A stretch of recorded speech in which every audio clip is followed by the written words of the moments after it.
start talking about TPN, PPN, what's TPN or PPN? Total parental nutrition. Or what's PPN? Partial. And it's given peripheral. So TPN, you must have some type of CVAD, some kind of central venous access device. Okay, so what would those be? Central line, where's central line's at? Subclavian area. What else? PIC line, where would that be? In your antecubital would be a PIC line. We have Groschons. Where would a Groschon be? In the chest. It'd be in the chest too. What's the difference between a central line and a Groschon? Tunneled. One's tunneled, one's not tunneled, okay? So your Groschon is tunneled, and I'll show you on this span when we go over that. It's tunneled, it's more long-term. Central lines are not long-term. We don't keep those in for a long period. Usually they're in the hospital for acute settings. We take them out and they go home. But TPN must be given through one of those types of ports. PPN doesn't have the lipids in it, and so it can be given in a peripheral line. So typically if someone needs to be on this type of nutrition, they would be, if they have to go home with it, a lot of times they'll put them on the PPN at home because you don't have to have that permanent access. So why might someone need TPN? And speak loudly so the camera can pick it up. Well, in ATI, one of the examples was a pregnant mom with hyperemesis. So every time she ate, she threw up. Very good. So they need nutrition. They're not getting enough nutrition. So another example of that would be our open heart patients. What did we learn about perioperative in the healing process? You need protein and you need nutrients to heal. And so a lot of times our patients who would have open heart surgery just didn't eat enough, and so we'd have to start them on total parenteral nutrition to give them that protein and those elements that they need to heal. Why might else someone need TPN? What about, because think about TPN versus what we learned our first lab in NG tube with NG feedings. What would determine which one we did? If you can't have stuff going to your stomach. You have something wrong with your GI absorption, or gunshot wounds to the abdomen, or GI tract malabsorption and you're not absorbing. Something's wrong with the GI system. You would use the TPN very good over that. So those are reasons we may have TPN. Where is total parenteral nutrition stored? Anybody know? It's got fat in it. What happens with fat? It gets hard, but not, depends on your types. Monosaturated fats, the ones we want to have high in our diet, right? For our cardiac DASH diet, are liquid at room temperature. So what it breeds what? Bacteria. Fat breeds bacteria, lipids. So where do you think we keep this to prevent bacteria from going? In the refrigerator. So this must be refrigerated. We take it out 2 hours before we hang it because we don't want to give it to the patient cold. So you'll take it out 2 hours before you hang this. So it must be in the refrigerator. This would be what we would consider maybe a high risk. So what would that tell you? You need to have a double check. So when we had paper orders, this is what it looks like. Everybody's TPN, what's in it, may be different. And it's based on a dietitian coming in, looking at their lab values, looking at what their needs are, and determining what needs to be in this, and then the physician will okay it. So you will have an order. It's in the computer now, but this is what it looked like when it was on paper. And it'll tell you exactly everything that's in it. And so I'll pass these two things around. This is what the bag would look like, full of the white TPN that you would pull out of the refrigerator 2 hours before you needed it. And it's got everything that's in here. Okay, you have to double check with the order to make sure that everything that the order says is in here is truly in here and that there's no extras. There's only one medication that you can put in this. Anybody know what it is? Insulin. Okay, insulin is the only medication that you can put in your TPN. Okay, and so I'll pass this around. So you would look at this and you would sign it.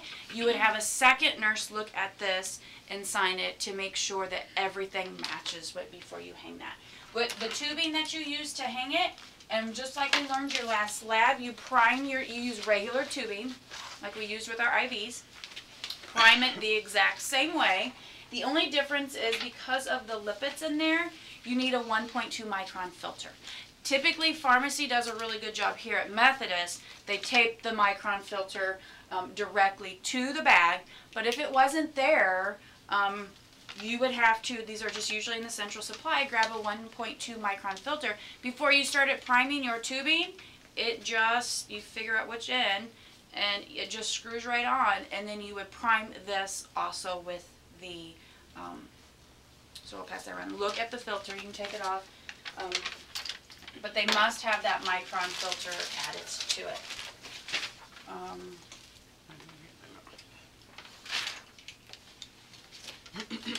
Must be hung with a pump. How long can you hang a bag? How long can that bag hang? 24 hours. No more, and you change everything. Just change everything. 24 hours.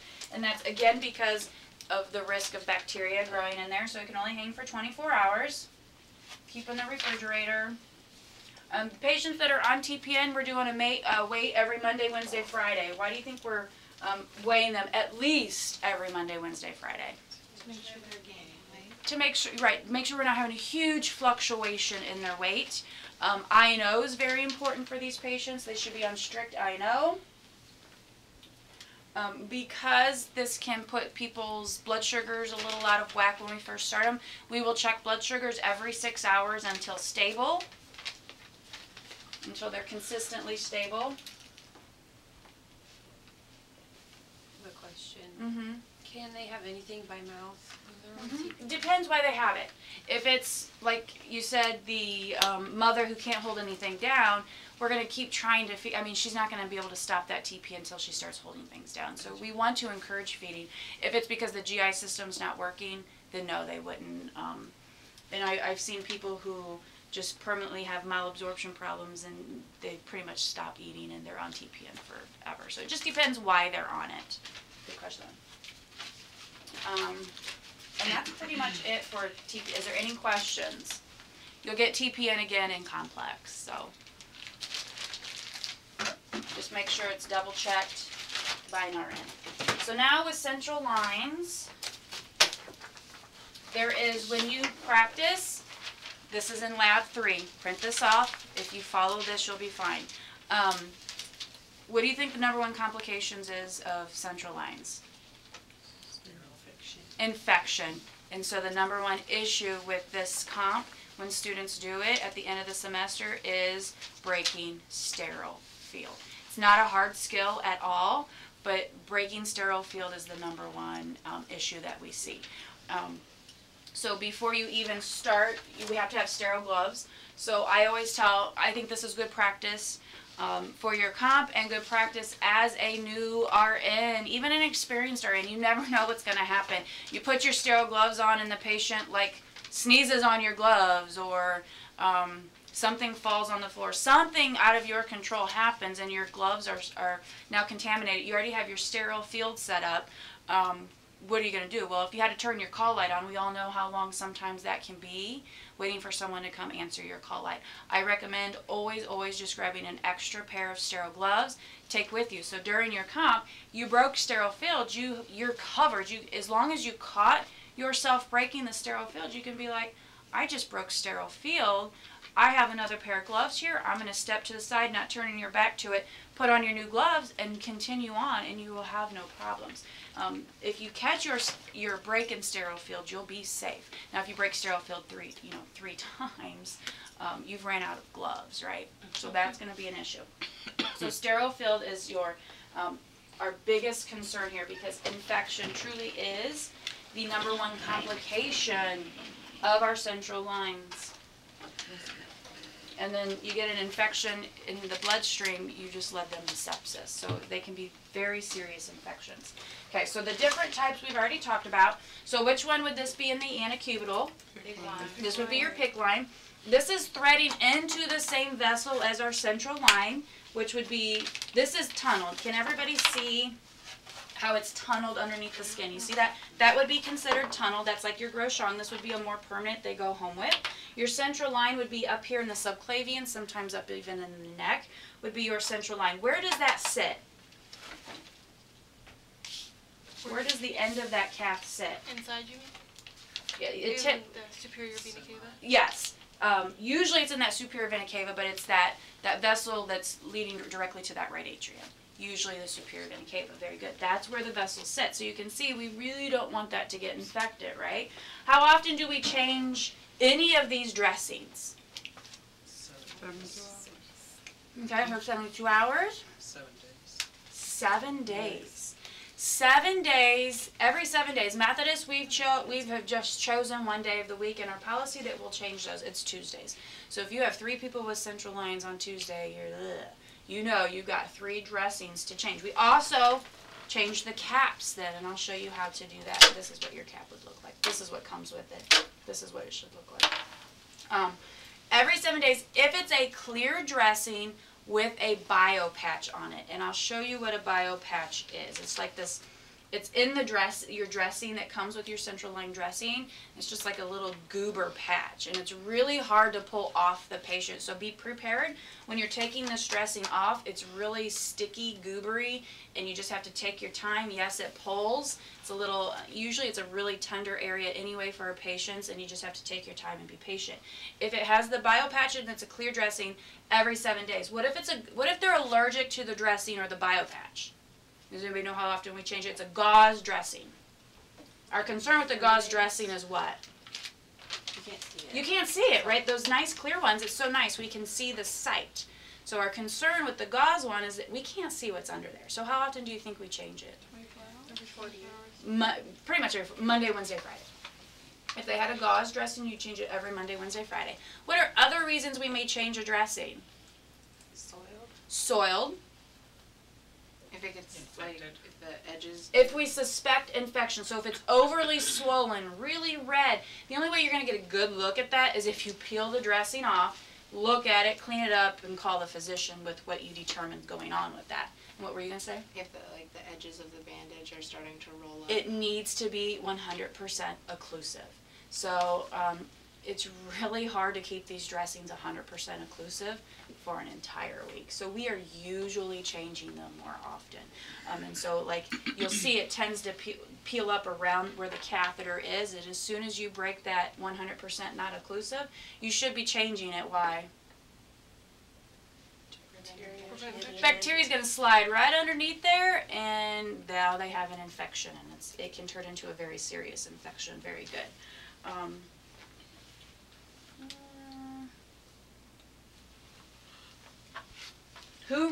Before we can use these, what must we have? An X-ray. An X-ray. You need to make sure that it's in that superior vena cava, that it's in that vessel immediately by that right atrium. So an X-ray. Now you could pull blood from these. That's what's so nice about these is you have a patient, they don't have to get stuck all like they're on heparin, getting PTTs every 6 hours. They don't have to get stuck every 6 hours because you can draw blood right from these. These ports, it's up to the physician whether we heparinize them or just use saline. We used to always use heparin in them. I have found now that more and more physicians were just using saline. What was nice about the heparin, we didn't have problems with them clotting off.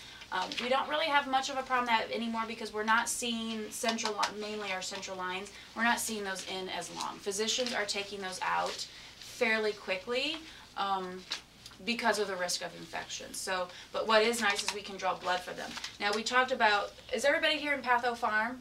Most of you? What did we learn about Monday that if the port became clotted with fibrin attached to the end of it, what could we give? Huh? Not Coumadin.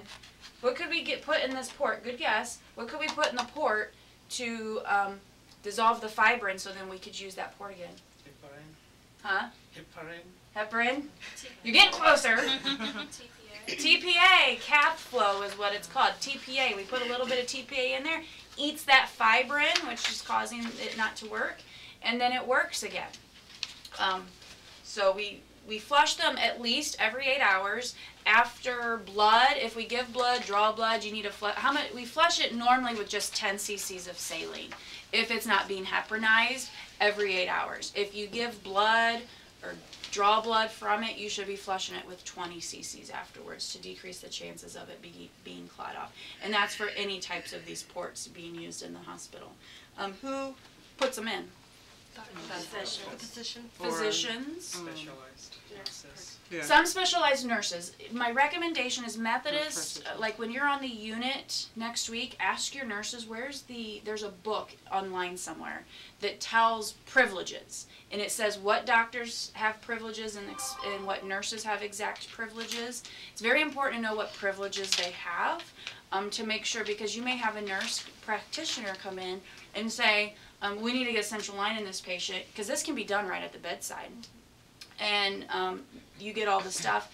They try putting this central line in. They didn't have the right credentials here at Methodist to put it in, and something goes wrong. So there's a way for nurses to double check and make sure that those people have privileges to do those activities, because I have sat in on a nothing against nurse practitioners, but I sat in on a nurse practitioner who botched up a patient at the bedside trying to it was ugly. I had to tell her to stop. I was like, stop, just stop. It was just the biggest mess.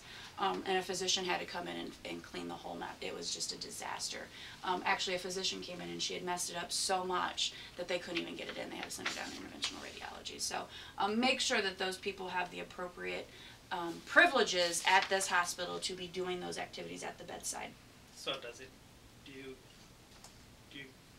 are you at fault if you don't? If you had to go sit in front of a jury, you could be, I don't know that you would be liable for it, but it's not going to look good for the hospital. If you know that there's you should know that there's this document that says what privileges they have, and you let them do it. It would not look good for the hospital. You wouldn't per se be probably named in the lawsuit, but the hospital could potentially lose because you didn't do that. So, very, very important. So physicians, nurse practitioners, PAs who are privileged can put these in, can be put in at the bedside. Who removes them? The physicians remove them as well? Nurses, you all will remove these. Okay? So, your central lines, the tunneled ones, we don't remove, but central lines, you will remove, and you'll remove lots of these. What you would do is you would take the dressing off, clean the site, you would have a mask on, you would remove all your sutures. Most of these, 99% of them should have sutures in place so that it doesn't move. I have seen before central lines that were put in emergency situations during a code in the ICU that the physician they just got it in and started giving meds and taped it down to where it wasn't sutured down. So you really want to make sure you can see those sutures before you start peeling that dressing off, because I said those dressings really stick and you could pull that out. So you have to be very cautious. But they should have sutures in them.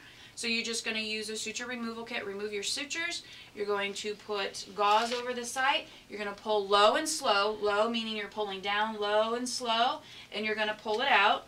And you're going to hold pressure for you're going to have the patient lying flat. I like to get a set of vitals before I do it because they can vasovagal. What's vasovagal? Similar to fainting. Yeah, it's where it's like when people vasovagal, when they're bearing down, their blood pressure drops, their heart rate drops, they become diaphoretic. If they become symptomatic, they could pass out. I like to get a set of vitals before I do it. You like them nice and flat. You hold pressure for about 15 minutes. They're in bed for another 15 minutes before you let them up, and then all is good. This is what it looks like. So there's quite a bit that you're pulling out. And you're just pulling low and slow. So you would just have gauze here, and you just pull straight down and hold pressure. Very, very, very simple. The hardest part is getting the sutures off because they're so tight on the skin. That's the hardest part. A lot of times I'll take a scalpel in with me because you can't even get the scissors underneath the sutures because they're so tight, and a scalpel works much, much better. Okay? You must have an x-ray before we use it. Now, you always want to, when you start your dressing, you'd be looking at the site. You take your dressing off, what are we looking for? Redness, swelling, drainage, yes, any skin irritation. We're really assessing that site really good because, again, infection is our concern. You always want to note the centimeters that it's sitting at. If you're, I'll pass this around, you have triple lumens, quad lumens, double lumens, what's that telling you? How many ports, right? So you would document it, this has 3. So I document this as a triple lumen, okay? Why do people have central lines? For medication, for nutrition. So we know they have to have this for TPN, for nutrition. What's a positive for medications? It goes through couple of the ports. I don't know if any of you have ever stepped foot in an ICU and you've seen the 10 IV pumps that are sitting next to them. What's nice about this? You can just push it down. You have multiple ports to give multiple medications. If you need to give a large amount of fluid very quickly, a large amount of blood products very quickly, you have that access. And so patients who are going for intense surgeries, open heart patients always come out with a triple lumen. If someone's just very ill and septic and they need lots of antibiotics, and if you're septic you go hypotensive and need lots of fluids. Our really sick patients tend to have these, and so our really sick patients are those who are prone to getting infections. So the first thing we do when we take our dressing off is we're looking at the site for all of those symptoms of infection and having problems with it.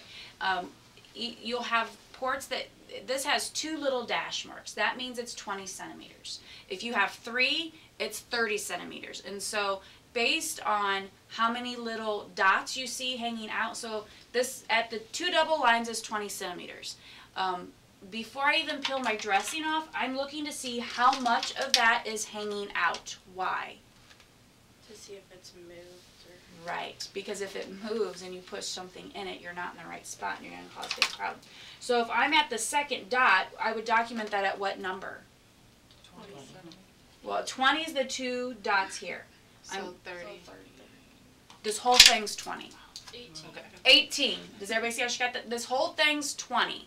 So if I'm at these 2 double lines, I'm at 20. So if I come down 2 dots, I'm at 18. If I come down 5 dots, I'm at 15. Every patient's different in how much is hanging out. You just want to make sure that you're constantly looking at that, especially once you start peeling the dressing off and messing with it, to make sure we didn't dislodge it in any way.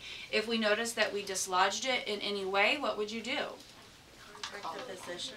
Call the physician, and the physician's probably going to order what? X-ray. An x-ray to see if you're still in the appropriate spot. So it should be clearly documented somewhere in the chart that you can find very easily the number that should be at, so that you're looking at that.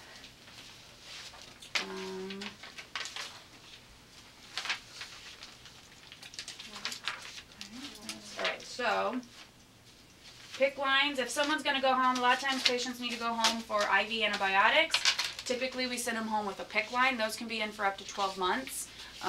If they're going to have chemo, a lot of times they'll have the implanted. This is one I didn't talk about.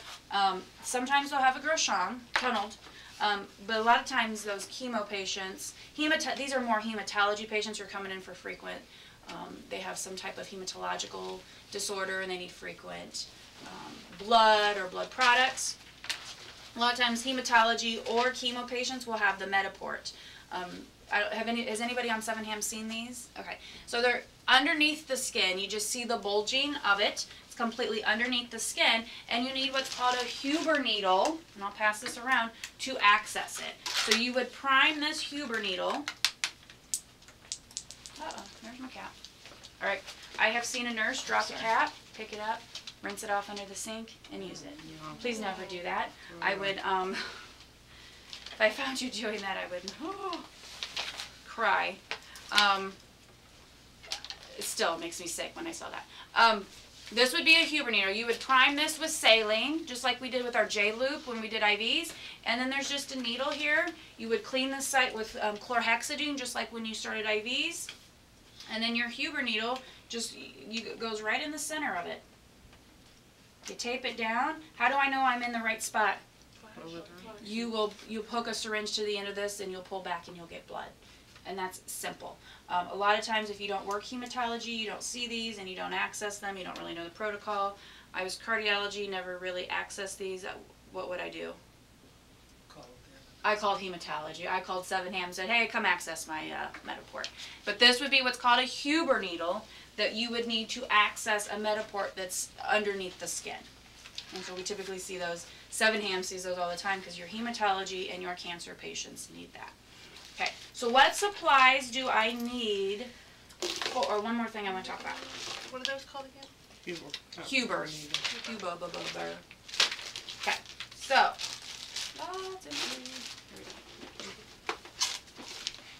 Many of you have had a patient with a central line or PICC line. You may have seen a bag like this hanging in the room. Evidence-based practice has showed these are little they're called swab caps, and there's these orange caps. So these should be all the time on the end, like this one right here. Okay, so anytime I access this for any reason, I drew blood, I had IV going and now I'm capping it, you should put one of these orange caps on the end of it. You always get a fresh cap, so you go through a lot of these. And these are really nice because they're antimicrobial. So you'll notice when you push them on, you'll see a little bit of fluid kind of oozing around it. That's because that's the antimicrobial agent that's in that to prevent infection. So when I need to access this, all I have to do is take this off. As long as I don't contaminate using aseptic technique, I don't contaminate, I don't touch it, I don't lay it down on my patient because, oh, I gotta go over here and grab something. As long as I don't contaminate the end of this, I can hook my syringe medication right to this, give my medication, and then I grab a fresh cap.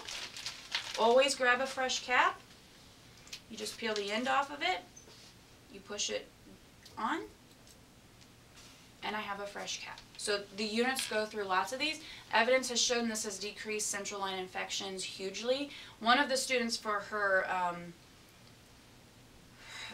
internship, I think you have a big project you have to do. In her project, she worked at the LTAC, I don't even know if it's still called the LTAC, the long-term hospital now that's downtown here. She did a study there, helped them determine to start using these at their facility. So it does decrease infections, and so they should have just put a whole bag in their room because you're going to be going through a lot of these, because every time you're accessing, you're taking it off and you're putting a fresh one on. Okay? So you don't have to use the alcohol pad? Okay. Now if I put this down and I contaminated it, then I would use an alcohol, 30 seconds cleaning it before I accessed it. Okay? But if I don't contaminate the end, an aseptic technique, hook my syringe on, you don't have to touch it at all, and that's what's decreasing the contamination and decreasing infection. Okay? I have So, a question. For that, there's a 22 on the side. Is that the gauge, and is it always going I'm to be glad you said that. a 22? So, if you look, you mean right here? No, on the Like on that? Is Huber. the Huber needle. Huber? Oh, no, they come in all different gauges. Okay. I didn't know if it'd be different. No, it's just like your needles for your IVs. Okay. There's all different gauges. Okay. 18, 20, 22. This is just we use always the smallest gauge here because it causes the less trauma to our fake skin. Okay. They'll come in all different That gauges. just determines like how big they are and stuff like that? Yeah. Then? Okay. Yeah. All right, and then I'm glad you said that though, because it brought something up. If you look at your central lines, and I'll pass one around, it'll tell you right on the port. It'll say medial, proximal, distal. It says exactly what the port is, and it tells you exactly what gauge it is. 16, 18, right on the port. This here, by the end of the day today, I would write this down right here. What you do with the white, brown, blue, what you can do with those. And that's showing you a picture. You see how it sits right in the right atrium there, right next to the right atrium. But I'll pass that around. But I don't know if you'll have time to write down now. It'll be sitting up here, but there's a downtime when you'll practice this skill, write that down, okay? Just keep that in your clinical binder. So if you get a patient with a central line, you can just go right to that and say, oh, this is telling me exactly which ports I need to use, okay? So when we do our dressing, what do we need? Sterile gloves. Okay, so I'm going to grab your kits. Come with a pair of sterile gloves, but I had advised you to do what? Grab another set of sterile gloves in case you break sterile field. Need a face mask. Face masks, how many? You have one in your pack, but you don't set up your sterile field till, I don't set up my sterile field because I decrease my chances of contamination until I've removed the old dressing. So I don't even use the one that's in my kit. I grab one. I need two. Why do I need